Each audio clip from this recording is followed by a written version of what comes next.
Wherever you are, we are. Your centerpiece for Black thoughts in America. It's News One Now with your host, Roland Martin. Folks, the UNCF is receiving $25 million from Koch Industries, actually their foundation, the Charles Koch Foundation. Of course, from the donation, $18.5 million will go towards nearly 3,000 merit-based scholarships, and $6.5 million will go towards the general support for HBCUs. Now, the Koch brothers, conservative, longtime patrons of libertarian and conservative causes, not fans of President Barack Obama. So people have been tweeting me all weekend since this announcement was made on Friday. What is the UNCF doing? Why are they taking this money? They should give it back. So we say, let's talk to the person who was involved in this, Dr. Michael Lomax, head of the UNCF, and we continue with Julian Malvo as well as Cleo Monago. So what about that? How long were these discussions taking place? And is this the first time the Koch brothers have even donated to the UNCF? No. So UNCF has been receiving support from the Koch brothers since 2005 when they purchased Georgia Pacific. Georgia Pacific, longstanding supporter of UNCF for almost 40 years, and we've received about $1,500,000 from them over the last 9 years. Most of that to support emergency scholarship student aid. So they've done this in the past. And when we say emergency scholarship, Dr. Badboy, you know what that means. Yeah. All of a sudden, kids like can't pay, and they can't get out of school because they can't pay. Yeah. Yeah, we've had, and the UNCF, when I was at Bennett, had been very generous in terms of some of these things. But Michael, I think you're between the devil and the deep blue sea. Are you right here?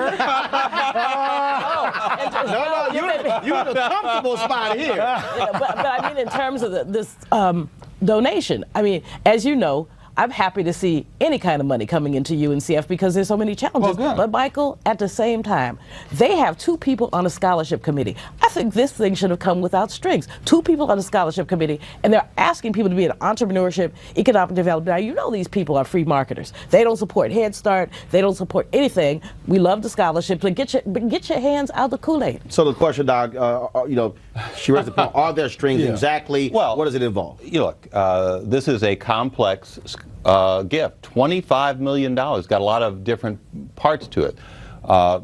One element of it is a $4 million unrestricted contribution to our member institutions. $2 million this year, $2 million next year, in order to make up for losses that the institutions had around the Parent Plus loan issue. They're the donor, and they're engaged in reviewing the program, and they're on the advisory committee. And other donors who have made gifts, do they have this? Other donors have also said, here are some restrictions, or here's some parameters. Well, look, we have nearly 400 different scholarship programs, and we have nearly 400 different arrangements with the donors. In some cases, the donor leaves all of the decision making to UNCF. In some cases, they're actively involved in that and review the decisions in the program on a regular basis. This is a brand new program. We're standing it up. We'll award about 50 of these scholarships this fall. Plenty of time to come in and say, Lomax, you're doing it wrong. But in the short term, since we announced this on Friday, we've had over 100 students already complete the applications.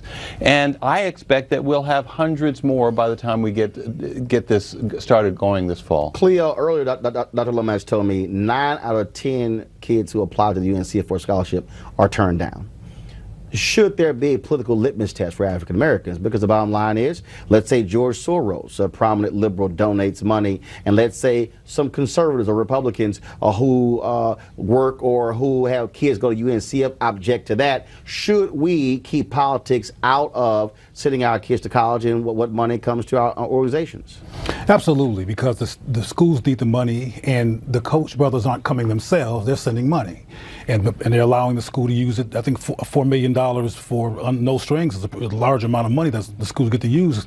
And I think the money all spends well in terms of how it's used. So I have no problem with the source. Let me just make one other point. We will award $5,000 a year scholarships to students. Now, Julianne knows what a difference that can make in terms of a student being able to put that package together to attend. This is really important. I'm going to get hard questions, and that's why I like being next to Julianne, because she's going to ask me all the hard questions. She's going to beat up on me. She's going to be my critic. She did that when she was the president of Bennett. She's going to hold us accountable. There will be people looking over our shoulder to make sure that we do this right. But the hardest question I have to answer is the question from all those students who are saying, how am I going to pay to go to college? I want to go to Bennett, Bennett can't give me the scholarship I need. I want to go to Morehouse. Morehouse can't give me the scholarship I need. So I believe that we're going to run this program with integrity. I want Julianne, I'll get you to come speak on this program. If you will do that, I think they should hear your voice as an economist. I'd rather be on the selection committee. But here's a point that I want to make, though. I want you to pull this up. I'm trying to pull the website up right now. Okay, so you have these folks who've been out here. Okay, you don't have the signal. Okay, all right. I don't. Okay, so fine, I'll just read it. All right, so you have these people supposed to be talking about boycott the Koch brothers. But here's the deal, though. Here's the deal. Yeah. They make Angel Soft tissue paper. Yeah. They make Dixie cups, quilted Northern Sparkle paper towels. So a lot of people who are saying UNCF, don't you dare take the money, I wonder how many of those folks are buying the toilet paper. But you know, not Michael Rowland, with the consolidation of industry, it's difficult to say who you're boycotting. Yeah. I mean, I wish we could boycott. No. That's not what I'm saying. I'm not saying boycott. Follow me here. What I'm saying is there are people who are out there who are criticizing the UNCF for the money. But what I'm saying is the very same people who are saying you should take the money UNCF, I bet you they bought some Angel Soft toilet paper. But that's what I'm saying is when you look at industrial consolidation, there may be a bad guy in the portfolio of a good guy. If you look at who buys what, they don't publish that this is what we own, this is what we own, this is what we own, although Dixie cups ought to give you some thought. But in any case, so it's very challenging, and I think people would not be able to say, oh, I don't buy this or I don't buy that. Well, but UNCF for 70 years has said that all Americans should support our cause, all Americans.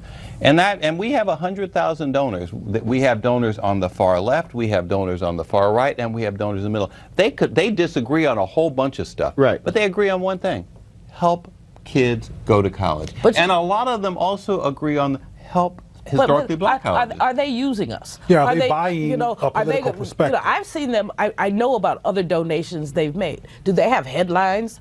Koch brothers give money to this or that. They're using it to say we support black people when the truth is that they don't. They have funded voter suppression. Again, they are against government intervention. They're not getting a pass on this. I mean,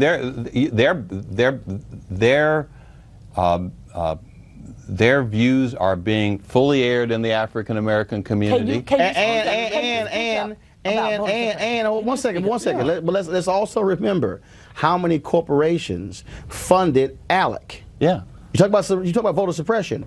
ALEC, they were the folks who actually wrote the voter suppression bills, wrote the Stand Your Ground bills. There were major companies that sponsor lots of stuff in the black community who were funding ALEC. So to your point about the whole global consolidation, not knowing who does what, the reality is that folks will do the exact same thing. And so I think the moment African Americans start trying to apply a political litmus test to folks who give money to the UNCF or even who support certain programs on HBCU campuses, it's going to be a real long list that might cause some folks some concern.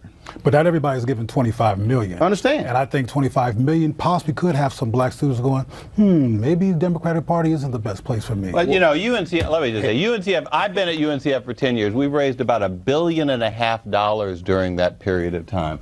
Now, you know, $25 million is significant. It's a nice sized gift, but it's not the largest gift. It's not the only gift. And as long as there are more donors, I don't think we're going to be overly influenced by any one of them. And this is an opportunity for other donors to step forward. It's a call to action. We've got a crisis. We just talked about students who can't go to school because they have loan debts. We need more people to step up and support scholarships. And if there are folks out there in the viewing public who have a different point of view and the resources, make a donation to UNCF. Dr. Michael Lomax, Dr. Julianne Malvo, Cleo Monago, we sure appreciate it. Thanks a bunch. Wherever you are, we are your centerpiece for Black Thoughts in America. It's News One Now with your host, Roland Martin.